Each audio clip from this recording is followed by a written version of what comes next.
Abu Bakr became Khalifa. This is extremely beautiful, by the way. I want you to actually put yourself in Medina right now. You live there. Abu Bakr is the Khalifa. He leads the Salah. He leads the prayer. He said every day after Fajr, Abu Bakr radiallahu anhu would go in an opposite direction of his house and he would go deep into the desert. I was very curious. Right? What does he do out there? So Umar radiallahu anhu said, I'd watch him every single day. He'd go to Salat al-Fajr and then Abu Bakr does not return home. He just walks far away into the desert. So he said, every day I'd wonder, ila ayna yakhruj? Where does he go? Where does he go? Where does he go? He said, one day I said to myself, la atba'ani. That's it. I'm going to go follow him and find out what he's doing.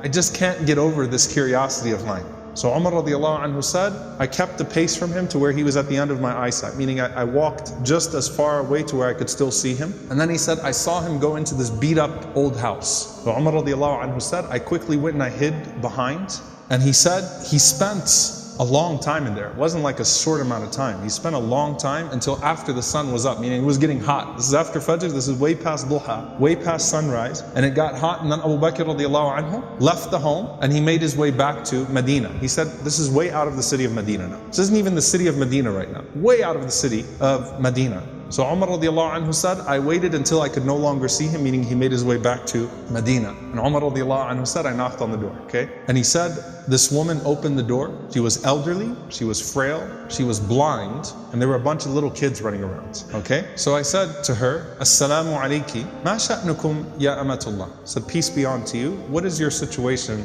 O servant of Allah? And she said that I am a blind woman, and I have no one to take care of me, and I also have these orphans with me. You know, and the implication, Allahu Alam, her kids died, left behind, these are her grandchildren, or these were orphans. Somehow, it's her, and it's some orphan children. And she says, I have no one to take care of me, and these orphans. Umar radiallahu anhu said, who is that visitor that comes to you every single day? The answer, she says, I don't know who he is. La yuthkar li ismuhu abada. He never once shared his name with me. He never bothered to tell me his name. Umar radiallahu anhu said, well, what does he do? قالت جزاه الله خير. She said, may Allah reward him. Every morning he comes. Listen, by the way, she details it. She says, he cleans my home. He washes our clothes. He grinds our wheat. He bakes our bread. He cooks our breakfast. And then he leaves. Subhanallah. Think about that. If this was the only narration we had about Abu Bakr, it's incredible.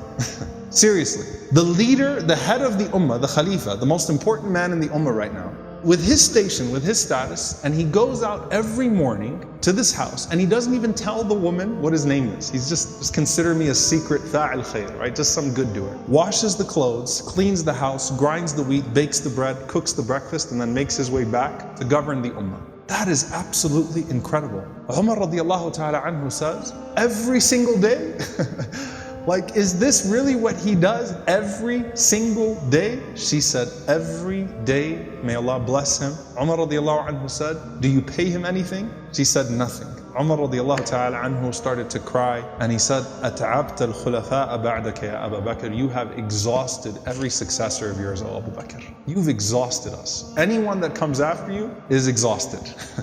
Because this is a standard that is impossible for us to meet. A gem here, by the way, very important. Can you imagine how many deeds of Abu Bakr that history has never recorded? You know, the books of the fada'il, the virtues of Abu Bakr, the things that he used to do. Can you imagine how many of those secrets he actually managed to hide? And why did he not think of himself too good to still do that thing?